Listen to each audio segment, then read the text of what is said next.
ಕನ್ನಡ ತಾಯಿಗೆ ನೀ ಕೈಯ ಮುಗಿ. ನಮಸ್ಕಾರ, ಎಲ್ರಿಗೂ ಸ್ವಾಗತ ಮತ್ತೊಂದು ದೆವ್ವದ ಕಥೆಯೊಂದಿಗೆ. ಎಲ್ಲರೂ ಚೆನ್ನಾಗಿದ್ದೀರಾ ಅಂತ ಅಂದ್ಕೊಂಡಿದ್ದೀನಿ. ಈ ಒಂದು ಕಥೆನ ಪೂರ್ತಿಯಾಗಿ ಕೇಳಿ ಆಮೇಲೆ ನಿಮ್ಮ ಅನಿಸಿಕೆನ ತಿಳಿಸಿ. ಹಾಗೆ ಈ ಒಂದು ವಿಡಿಯೋಗೆ ಲೈಕ್ ಮಾಡ್ಕೊಳ್ಳಿ. ನಮ್ಮ ಯೂಟ್ಯೂಬ್ ಚಾನಲ್ನ ಸಬ್ಸ್ಕ್ರೈಬ್ ಆಗಿಲ್ಲ ಅಂತಂದರೆ ಈ ಕೂಡಲೇ ಸಬ್ಸ್ಕ್ರೈಬ್ ಕೂಡ ಮಾಡ್ಕೊಬೋದು. ಈ ಒಂದು ಘಟನೆ ಆಗಿರೋದು ಬಂದ್ಬಿಟ್ಟು ರಾಯಚೂರು ಶ್ರೀಪುರ ಈ ಒಂದು ಊರಲ್ಲಿ ಆಗಿರುವಂತಹ ಒಂದು ಘಟನೆ.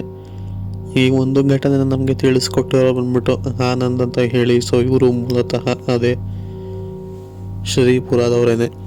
ಇವರು ಹೇಳಿರೋ ಪ್ರಕಾರ ಈ ಒಂದು ಘಟನೆ ಆಗಿರೋದು ಬಂದ್ಬಿಟ್ಟು ಇವರ ಸ್ನೇಹಿತರ ಜೀವನದಲ್ಲಿ ಆಗಿರುವಂತಹ ಒಂದು ಘಟನೆ. ಸೊ ಅವರ ಸ್ನೇಹಿತನ ಹೆಸರು ಬಂದ್ಬಿಟ್ಟು ಶಶಾಂಕ್ ಅಂತ ಹೇಳಿ. ಅವರ ಸ್ನೇಹಿತ ಇರೋದು ಬಂದ್ಬಿಟ್ಟು ಈ ಒಂದು ಶ್ರೀಪುರ ಬಿಟ್ಟು ಬೇರೆ ಊರು. ಸೊ ಈ ಒಂದು ಊರು ಇರುವಂಥದ್ದು ಬಂದು ಸ್ವಲ್ಪ ದೂರ ಅಂತಲೇ ಹೇಳ್ಬೋದು. ಅಂದರೆ ಆನಂದ್ ಇರುವಂತಹ ಪ್ಲೇಸ್ ಹಾಗೆ ಶಶಾಂಕ್ ಇರುವಂತಹ ಪ್ಲೇಸ್ ಎರಡೂ ಕೂಡ ಸ್ವಲ್ಪ ದೂರ ಇರುವಂತಹ ಎರಡು ಊರುಗಳಂತಲೇ ಹೇಳ್ಬೋದು. ಬಟ್ ಆದರೂ ಕೂಡ ಇಬ್ಬರೂ ಒಟ್ಟಿಗೆ ಓದಿದಿರುವಂಥದ್ದು. ಈಗ ಅವರು ಅವರ ಮನೆಯ ಒಂದು ಜವಾಬ್ದಾರಿನ ತಗೊಂಡಿರುವಂಥದ್ದು. ಸೊ ಹೀಗೆ ಒಂದಿನ ಅವರ ಸ್ನೇಹಿತ ಏನಲ್ಲ, ಈ ಒಂದು ಶ್ರೀಪುರದಲ್ಲಿ ಏನೋ ಕೆಲಸ ಇತ್ತು. ಅಂದರೆ ಫ್ರೆಂಡ್ನ ಮೀಟ್ ಮಾಡೋ ಸಲುವಾಗಲ್ಲ, ಬಟ್ ಆದರೆ ಏನೋ ಒಂದು ಕೆಲಸ ಇದ್ದ ಕಾರಣ ಆ ಒಂದು ಊರಿಗೆ ಬಂದಿರ್ತಾನೆ. ಸರಿ, ಹೇಗೋ ಬರೋದು ಬಂದಿದ್ದೀನಿ, ಹೀಗೆ ಹೋಗಿ ಈ ಒಂದು ಫ್ರೆಂಡ್ ಅಂದರೆ ನಮಗೆ ಕಥೆನ ಕೊಟ್ಟಿದ್ದಾರಲ್ಲ ಆನಂದ್, ಸೊ ಇವ್ರನ್ನ ಮೀಟ್ ಮಾಡೋಣ ಅಂತ ಹೇಳಿ ಶಶಾಂಕ್ ಅವರು ಅವರ ಮನೆಗೆ ಬಂದು ತಲುಪ್ತಾರೆ. ಸೊ ಬಂದು ಅವ್ರು ಮಾಡ್ತಾರೆ ಅಂದರೆ ಯಾವ ಕೆಲಸಕ್ಕೆ ಬಂದಿದ್ರಲ್ಲ, ಸೊ ಆ ಒಂದು ಕೆಲಸದ ವಿಷಯನೂ ಕೂಡ ತಿಳಿಸ್ತಾರೆ. ಅದಾದಮೇಲೆ ಒಂಥರ ಮಾತುಕತೆಗಳು ಮುಂದುವರಿಯುತ್ತೆ. ಯಾಕೆ ಅಂತಂದರೆ ಅಷ್ಟಾಗಿ ಇವರಿಬ್ಬರು ಸಿಗ್ತಿರೋದಿಲ್ಲ. ಅಂದರೆ ಒಟ್ಟಿಗೆ ಕ್ಲೋಸ್ ಫ್ರೆಂಡ್ಸ್ ಇರ್ಬೋದು, ಬಟ್ ಆದರೂ ಅಷ್ಟಾಗಿ ಇಬ್ಬರು ಕೂಡ ಸಿಗ್ತಿರೋದಿಲ್ಲ. ಸರಿ, ಅವತ್ತಿನ ದಿನ ಮನೆಗೆ ಬಂದಿದ್ರಲ್ಲ, ಸ್ವಲ್ಪ ಮಾತಾಡಿ ಆಮೇಲೆ ಊಟ ಎಲ್ಲ ಮಾಡಿಕೊಂಡು ಸರಿ ನಾನು ಬರ್ತೀನಿ ಅಂತ ಹೇಳಿ ಶಶಾಂಕ್ ಅವರು ಅಲ್ಲಿಂದ ಹೊರಡ್ತಾರೆ.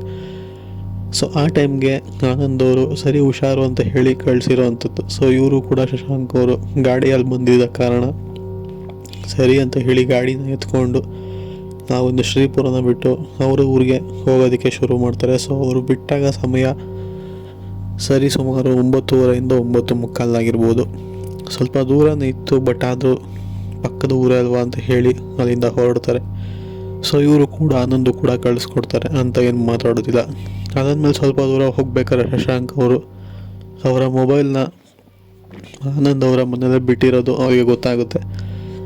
ಸರಿ, ಇಷ್ಟು ದೂರ ಬಂದಿದ್ದೀನಿ, ನಾಳೆ ಬೆಳಗ್ಗೆ ಹೋಗಿಸ್ಕೊಂಡ್ರೆ ಆಯಿತು, ಹೇಗೂ ಕತ್ಲೆ ಆಗಿದೆ ಅಂತ ಹೇಳಿ ಬಂದ ದಾರಿಗೆ ಮತ್ತೆ ವಾಪಸ್ ಹೋಗೋದು ಬೇಡ, ಮನೆಗೆ ಹೋಗೋಣ, ಬೆಳಗ್ಗೆ ಫೋನ್ ಮಾಡಿ ಹೇಳಿದ್ರೆ ತೊಗೊಂಬಂದು ಕೊಡ್ತಾರೆ, ಅರ್ಧ ದಾರಿಗೆ ಹೋಗಿ ಇಸ್ಕೊಬೋದು ಅಂತ ಹೇಳಿ ಶಶಾಂಕ್ ಅವರು ಕೂಡ ಹೊರಡ್ತಾರೆ. ಸೊ ಫೋನ್ ಬಿಟ್ಟಿರುವಂಥ ವಿಷಯ ಆನಂದ್ ಅವ್ರಿಗೆ ಗೊತ್ತಾಗುತ್ತೆ. ಇವನ್ ಫೋನ್ ಇಲ್ಲೇ ಬಿಟ್ಟು ಹೋಗಿದ್ದಾನಲ್ಲ ಅಂತ ಹೇಳಿ ಸರಿ ಬಿಡು ಬೆಳಗ್ಗೆ ಹೋಗಿ ಕೊಟ್ಟು ಬಂದ್ರೆ ಆಯಿತು ಅಂತ ಹೇಳಿ ಇವರು ಕೂಡ ಸುಮ್ಮನೆ ಆಗ್ತಾರೆ. ಸರಿ ಅಂತ ಶಶಾಂಕ್ ಅವರು ಅವರ ಗಾಡಿ ಎತ್ಕೊಂಡು ಹೋಗ್ಬೇಕಾದ್ರೇ ಆ ಒಂದು ದಾರಿಯಲ್ಲಿ ಬೈಕ್ ಯಾರೋ ತಳ್ಳಿದ ರೀತಿಯಲ್ಲಿ ಬಸಾಗುತ್ತೆ. ಸೊ ತಳ್ಳಿದ ಫೋರ್ಸಿಗೆ ಅವರು ಕೂಡ ಬೈಕಿಂದ ಕೆಳಗೆ ಬೀಳ್ತಾರೆ. ಬೈಕು ಸ್ವಲ್ಪ ಸ್ಲೋಗೆ ಓಡಿಸ್ತಿದ್ರು, ಯಾಕೆ ಅಂತಂದರೆ ಬೆಳಕು ಅಷ್ಟಾಗಿರಲಿಲ್ವಲ್ಲ, ಆದ ಕಾರಣ ರೋಡು ಕೂಡ ಚೆನ್ನಾಗಿರಲಿಲ್ಲ. ಸೊ ತಳ್ಳಿದ ಫೋರ್ಸ್ಗೆ ಕೆಳಗಡೆ ಬಿದ್ದು ಸರಿ ಯಾರು ನಾನು ನೂಕಿದ್ದು ಅಂತ ಹೇಳಿ ಹಿಂದೆ ಮುಂದೆಲ್ಲ ನೋಡ್ತಾರೆ, ಬಟ್ ಅವ್ರಿಗೆ ಯಾರು ಕೂಡ ಕಾಣಿಸೋದಿಲ್ಲ. ಅದಾದಮೇಲೆ ಗಾಡಿನ ಹತ್ಕೊಂಡು ತಿರ್ಗಾ ಸ್ಟಾರ್ಟ್ ಮಾಡ್ತಾರೆ. ಸ್ಟಾರ್ಟ್ ಮಾಡಿ ಅಂದರೆ ಎಷ್ಟು ಕಿಕ್ ಹೊಡೆದ್ರೂ ಕೂಡ ಗಾಡಿ ಸ್ಟಾರ್ಟ್ ಆಗ್ತಾನೆ ಇರೋದಿಲ್ಲ. ಸೊ ಇದೇನು ಗುರು ಬಿದ್ದಿದ್ದ ಫೋರ್ಸಿಗೆ ಗಾಡಿ ಏನು ಪ್ರಾಬ್ಲಮ್ ಆಯಿತು ಅಂತ ಹೇಳಿ ಸ್ವಲ್ಪ ಗಾಬರಿ ಬೀಳ್ತಾರೆ. ಆ ಸಮಯದಲ್ಲಿ ಬೆಳಕಿಲ್ಲ, ಮೊಬೈಲ್ ಇಲ್ಲ, ಈ ಥರ ಗಾಡಿನೂ ಕೈ ಕೊಟ್ಟರೆ ಹೇಗೆ ಹೋಗೋದು ಅಂತ ಹೇಳಿ ಸ್ವಲ್ಪ ಗಾಬರಿ ಬಿದ್ದು ಪುನಃ ಕೀ ಆನ್ ಆಫ್ ಮಾಡಿ ಪೆಟ್ರೋಲ್ ಚೆಕ್ ಮಾಡಿ ಕೊನೆಗೆ ಸ್ಟಾರ್ಟ್ ಮಾಡ್ತಾನೆ ಇರ್ತಾರೆ. ಆದರೆ ಗಾಡಿ ಸ್ಟಾರ್ಟ್ ಆಗೋದಿಲ್ಲ. ಆಮೇಲೆ ಇದ್ದಕ್ಕಿದ್ದಂಗೆ ಗಾಡಿ ಒಂದು ಸ್ವಲ್ಪ ತೂಕ ಅನ್ಸೋ ರೀತಿಯಲ್ಲಿ ಭಾಸವಾಗುತ್ತೆ. ಇದ್ದಕ್ಕಿದ್ದಂಗೆ ಗಾಡಿ ಕೂಡ ಸ್ಟಾರ್ಟ್ ಆಗುತ್ತೆ. ಇದೇನು ಗಾಡಿ ತೂಕ ಅನ್ನಿಸ್ತಿದೆಯಲ್ಲ, ಇವಾಗ ನೋಡಿದ್ರೆ ಗಾಡಿ ಸ್ಟಾರ್ಟ್ ಆಯ್ತದ ಅಂತ ಹೇಳಿ ಬಿಡು ಹೇಗೋ ಸ್ಟಾರ್ಟ್ ಆಗಿದೆ ಅಂತ ಹೇಳಿ ಓಡಿಸ್ಕೊಂಡು ಹೋಗ್ತಿರ್ಬೇಕಾದ್ರೆ ಹಿಂದೆಗಡೆ ಸ್ಲೈಟಾಗಿ ಮಿರರಲ್ಲಿ ನೋಡ್ತಾರೆ. ನೋಡಿದಾಗ ಏನೋ ಒಂದು ನೆರಳು ಕೂತಿರೋ ಥರ ಅವ್ರಿಗೆ ಕಾಣಿಸ್ಬರುತ್ತೆ. ಇದು ಯಾವುದಿದು ನೆರಳು ಈ ಥರ ಎಲ್ಲ ಕೂತಿದೆಯಲ್ಲ ಅಂತ ಹೇಳಿ ಒಂದೇ ಸಮನೆ ಗಾಬರಿ ಬೀಳುವಂಥ ಶಶಾಂಕ್ ಮತ್ತೊಮ್ಮೆ ಗಾಡಿಯಿಂದ ಕೆಳಗೆ ಬೀಳ್ತಾರೆ. ಅಂದರೆ ಈ ಸಲ ಬಿದ್ದಿರೋ ಫೋರ್ಸ್ಗೆ ಗಾಡಿನೇ ಎಲ್ಲೋ ಬಿದ್ದಿದೆ, ಇವರೇ ಎಲ್ಲೋ ಬಿದ್ದಿರೋ ಅಂಥದ್ದು. ಸೊ 2 ಟೈಮ್ ಬಿದ್ದಿರೋ ಅಂಥದ್ದು, ಬಿದ್ದಾದಮೇಲೆ ಅಲ್ಲೇ ಮೂರ್ಛೆ ತಪ್ಪಿರೋ ಅಂಥದ್ದು. ಹೀಗೆ ಈ ಒಂದು ಶಶಾಂಕ್ ಅವರ ಫೋನ್ಗೆ ಶಶಾಂಕ್ ಅವರ ಪೇರೆಂಟ್ಸ್ ಫೋನ್ ಮಾಡ್ತಾನೆ ಇರ್ತಾರೆ. ಯಾಕೆಂದ್ರೆ ಶಶಾಂಕ್ ಅವ್ರ ಫೋನ್ ಬೇರೆ ಬಿಟ್ಟು ಹೋಗಿದಾರಲ್ಲ, ಎತ್ತೋದಕ್ಕೆ ಆಗ್ತಿರೋದಿಲ್ಲ. ಸರಿ ಅಂತ ಹೇಳಿ ಆನಂದ್ ಅವರು ರಿಸೀವ್ ಮಾಡಿ, ಇಲ್ಲ ಅವ್ರು ಅವಾಗಲೇ ಮನೆ ಬಿಟ್ಟರು, ಇನ್ನೂ ಬಂದಿಲ್ವ ಅಂತ ಹೇಳಿ ಮಾತಾಡ್ತಾರೆ.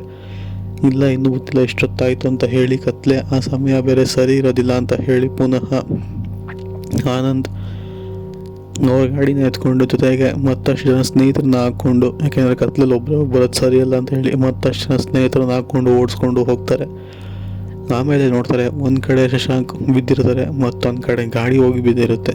ಸರಿ, ಇದಾದ್ಮೇಲೆ ಶಶಾಂಕ್ನ ಎಬ್ಬರಿಸ್ಬಿಟ್ಟು ಅವ್ರಿಗೆ ಕೂರಿಸ್ಬಿಟ್ಟು ನೀರನ್ನ ಕುಡಿಸ್ಬಿಟ್ಟು ಯಾಕೆ ಏನಾಯಿತು ಅಂತೆಲ್ಲ ಕೇಳ್ತಾರೆ. ಸೊ ಒಂದು ಶಶಾಂಕ್ ಇದ್ದಾರಲ್ಲ, ಸೊ ಆದ ಎಲ್ಲ ಘಟನೆಯೂ ಕೂಡ ತಿಳಿಸ್ಕೊಡ್ತಾರೆ. ಗಾಡಿ ಹಾಳಾಗಿರೋದಾಗಿರ್ಬೋದು, ಯಾರೋ ತಳ್ಳಿದ ರೀತಿಯಲ್ಲಿ ಭಾಸವಾಗಿರೋದಾಗಿರ್ಬೋದು, ಗಾಡಿ ತೂಕ ಆಗಿರ್ಬೋದು, ಮಿರರ್ ನೋಡಿದಂತಹ ನೆರಳು, ಪ್ರತಿಯೊಂದು ಕೂಡ ತಿಳಿಸ್ಕೊಡ್ತಾರೆ. ಇದಾದಮೇಲೆ ಅವರು ಕೂಡ ಒಂದು ಸ್ವಲ್ಪ ವಿಚಿತ್ರ ಅನಿಸುತ್ತೆ. ಸರಿ, ವಿಚಿತ್ರ ಅನಿಸಿದ್ರು ಕೂಡ ಈ ಸಮಯದಲ್ಲಿ ಹೋಗ್ಬೇಡ, ಬಾ ವಾಪಸ್ ಮನೆಗೆ ಅಂತ ಹೇಳಿ ಇವರು ಪುನಃ ಆನಂದ್ ಅವರ ಮನೆಗೇನೆ ಕರ್ಕೊಂಬರ್ಬೇಕಾದ ಸಮಯದಲ್ಲಿ ಆನಂದ್ ಮತ್ತೆ ಇದರ ಸ್ನೇಹಿತರನ್ನ ಕರ್ಕೊಂಡು ಹೋಗಿರ್ತಾರೆ ಒಂದಿಬ್ಬರನ್ನ. ಸೊ ಅದರಲ್ಲಿ ಒಬ್ಬರಿಗೆ ಆ ಒಂದು ನೆರಳು ಕಾಣಿಸಿರೋ ಅಂಥದ್ದು, ಅಂದರೆ ಪುನಃ ಒಂದು ನೆರಳು ಆ ಒಂದು ರೋಡ್ ಸೈಡಲ್ಲಿ ಕಾಣಿಸಿರೋ ಅಂಥದ್ದು. ಇದನ್ನು ನೋಡಿದಂಥ ಅವರ ಸ್ನೇಹಿತರು ಜೋರಾಗಿ ಕೂಗಿ ಹೇಳ್ತಾರೆ, ಇಲ್ಲಿ ನೋಡು ಆ ನೆರಳು ನಿಂತಿದೆ ಅಂತ ಹೇಳಿ. ಸರಿ, ಅದಾದಮೇಲೆ ಆನಂದ್ ಮತ್ತು ಸ್ನೇಹಿತ ಮತ್ತು ಶಶಾಂಕ್ ಎಲ್ಲರೂ ಕೂಡ ತಿರುಗಿ ನೋಡಿದಾಗ ಅಲ್ಲಿ ಯಾವುದೇ ಥರದ ನೆರಳು ಕೂಡ ಇವ್ರಿಗೆ ಯಾರಿಗೂ ಕೂಡ ಕಾಣಿಸಲ್ಲ. ಆದರೆ ಕಾಣಿಸಿರೋದು ನೋಡ್ಬಿಟ್ಟು ಒಂದು ಶಶಾಂಕ್ಗೆ ಮತ್ತೊಬ್ಬ ಸ್ನೇಹಿತನಿಗೆ ಅಷ್ಟೇ ಕಾಣಿಸಿರೋ ಅಂಥದ್ದು. ಸೊ ಇದು ಆಗಿರುವಂತಹ ಒಂದು ಘಟನೆ. ಇದಾದಮೇಲೆ ಮನೆಗೆ ಕರ್ಕೊಂಬಂದು ಮನಗಿಸಿ ಬೆಳಗ್ಗೆ ಎದ್ದು ಫಸ್ಟ್ ಏಡ್ ಎಲ್ಲ ಮಾಡಿ ಮನೆಗೆ ಆನಂದ್ ಅವರೇ ಸ್ವತಃ ಕರ್ಕೊಂಡೋಗಿ ಶಶಾಂಕ್ನ ಅವ್ರ ಮನೆಗೆ ಬಿಟ್ಬಿಟ್ಟು ಬರ್ತಾರೆ. ಸೊ ಇದು ಆಗಿರುವಂತಹ ಒಂದು ಸತ್ಯ ಘಟನೆ ಅಂತಲೇ ಹೇಳ್ಬೋದು. ಸೊ ಈ ಒಂದು ಕತೆ ನಿಮಗೆ ಇಷ್ಟ ಆಗಿದೆ ಅಂತ ಅಂದ್ಕೊಂಡಿದ್ದೀನಿ. ಇಷ್ಟ ಆಗಿದರೆ ಈ ಒಂದು ವಿಡಿಯೋಗೆ ಲೈಕ್ ಮಾಡ್ಕೊಳ್ಳಿ.